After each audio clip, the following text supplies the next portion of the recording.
Mis hermanos, Dios les bendiga, les habla un día más su hermano Teo en Cristo.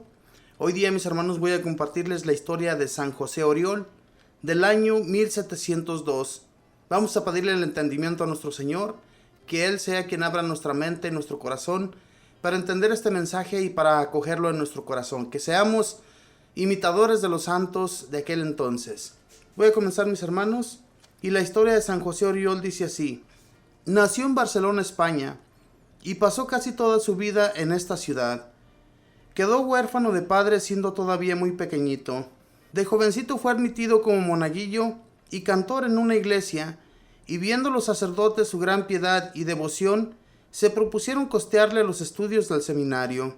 Pasaba muchas horas rezando ante el Santísimo Sacramento en el templo.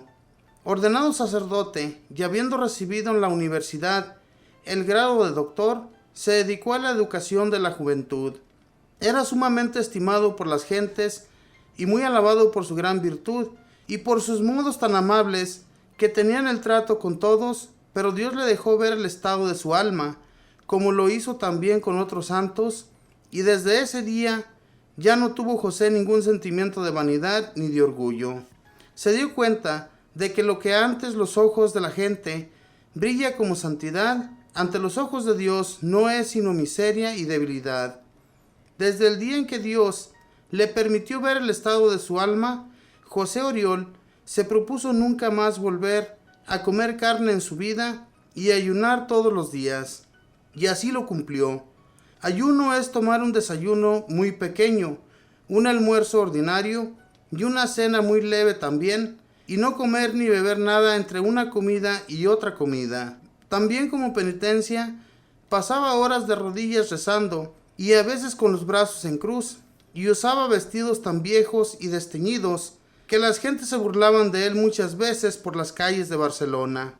Fue en peregrinación a Roma, y desde allá el sumo pontífice ordenó que lo encargaran de un templo en Barcelona, y en su nueva iglesia se dedicó totalmente a tratar de salvar almas y a hacer amar más y más a Dios.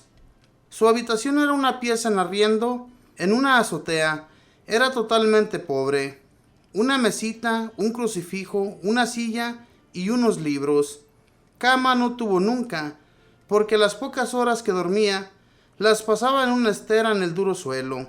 A San José Oriol le concedió Dios el don de la dirección espiritual. Las gentes que iban a consultarlo volvían a sus casas y a sus oficios con el alma en paz y el espíritu lleno de confianza y alegría. Muchos llegaban a su despacho con el rostro triste y sin saludar a nadie, y después de oír por unos minutos a este santo sacerdote hablarles del cielo y de los premios y ayudas que Dios tiene reservados para los que lo aman, salían de allí sonrientes y saludando a todo el que se encontraban. A las personas que dirigía les insistía en que su santidad no fuera solo superficial y externa, sino sobre todo interior y sobrenatural.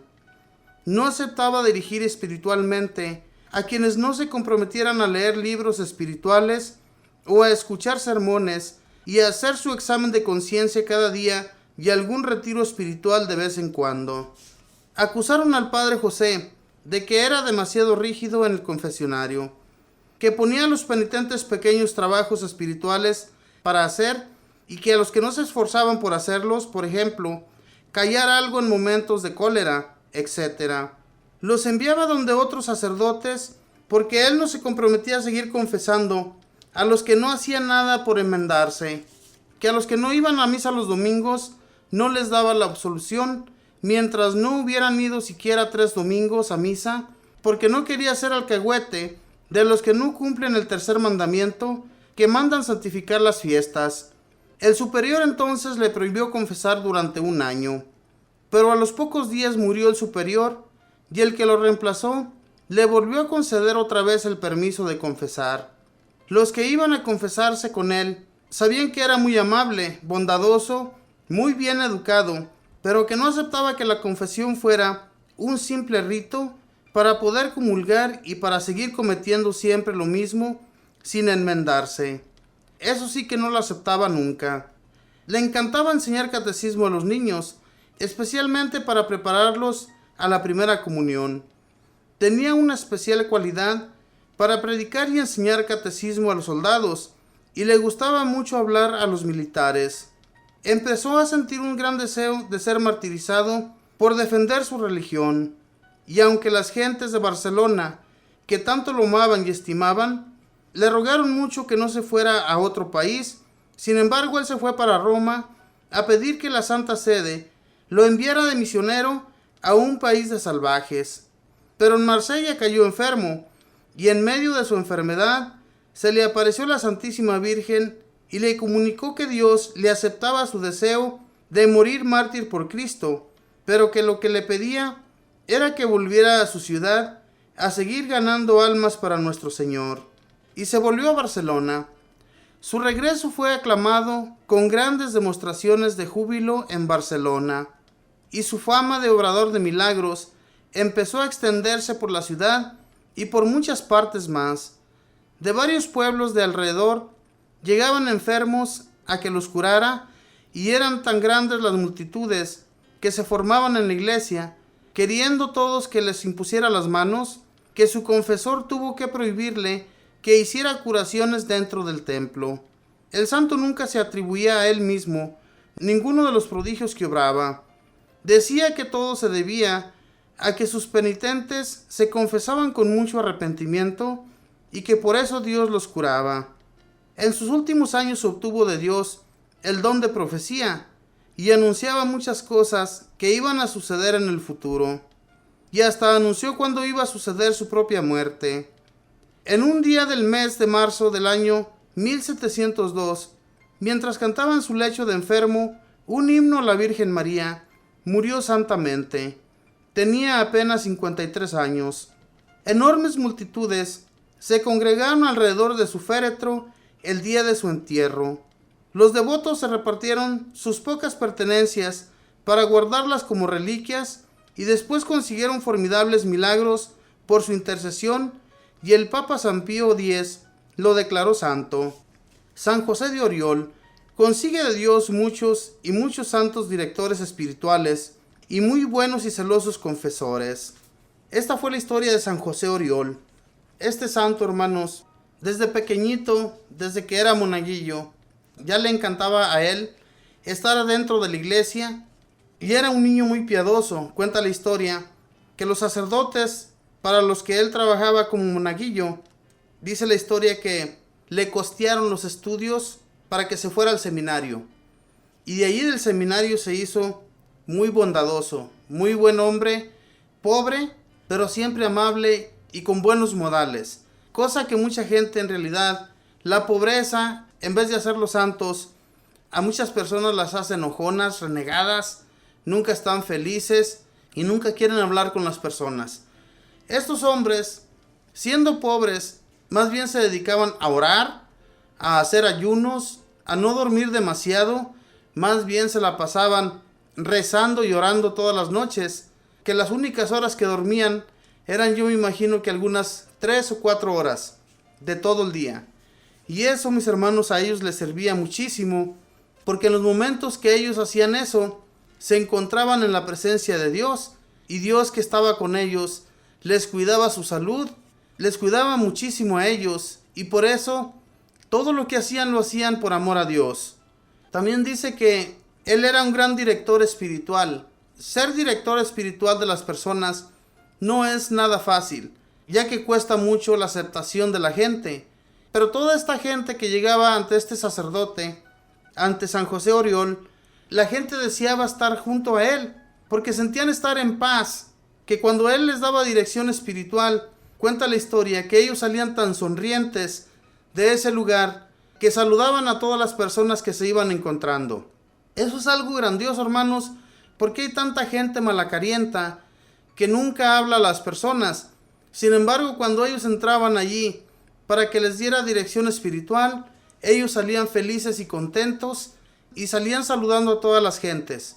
Es algo grandioso en realidad que Dios regale tantos dones a una persona que ora constantemente. Y esto, mis hermanos, es una gran verdad.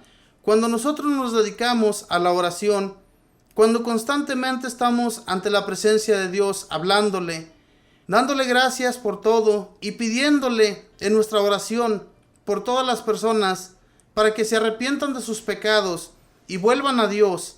Todo eso nos sirve a nosotros también muchísimo para crecer espiritualmente y no olvidarnos de que tenemos un Dios, que Él siempre nos está cuidando y protegiendo y que nunca nos olvida, y que a través de la oración nosotros podemos sentir lo que Dios nos ama, ¿verdad? Porque Dios nos ama mucho.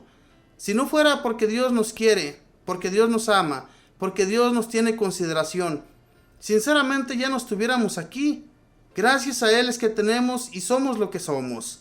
Demos gracias por todo ello a nuestro Señor y no nos olvidemos. No seamos olvidadizos en lo que Dios hace en nuestro favor. Cuenta también su historia que Dios le concedió el don de los milagros. Tenía una gran fama con las personas y Él no se atribuía nada de lo que Él hacía. No lo hacía por su propia cuenta, sino que era Dios. Por la intercesión de José Oriol, era que las personas sanaban. San José Oriol nunca se atribuyó los milagros que se llegaron a conceder por parte de Él hacia las personas. Es que esto tiene mucho que ver, mis hermanos, en que estemos cercanos a Dios. Si nosotros nos alejamos, si nunca buscamos de Él, nunca vamos a tener ningún don. El Señor nos regala muchos dones, pero no los ponemos en práctica. Tenemos que practicar todo lo que Dios nos regala y no dejar de hacerlo jamás, sino seguir constantemente trabajando en lo que hagamos en el servicio para Dios. Porque hay muchas personas necesitadas, hay tantas personas que necesitan de una oración, que nosotros oremos por ellos, por sus enfermedades, por sus problemas económicos, porque a veces no tienen un hogar, no tienen un empleo. Por todas esas personas, mis hermanos, pidámosle siempre a Dios y no busquemos riquezas para nosotros, porque muchas de las veces es lo que buscamos. Le pedimos constantemente a Dios que nos dé riquezas. ¿Para qué queremos riquezas? Si lo tenemos a Él, somos más que millonarios. Él no va a permitir que nos falte nada. Él siempre va a proveer todo lo necesario en tu hogar. No te va a faltar nada. Pero hay que tener la fe y la confianza en nuestro Dios, en que todo lo que le pedimos se nos va a conceder. Así como concedía a San José Oriol los favores para hacer milagros, para poder sanar a las personas y para poder dirigirlas espiritualmente, ese era un gran regalo de Dios hacia él. Busquemos pues de Dios para que Dios nos siga regalando muchos dones espirituales y de ese modo podemos ayudar a muchas personas también. Que Dios les bendiga, mis hermanos, que pasen un feliz día.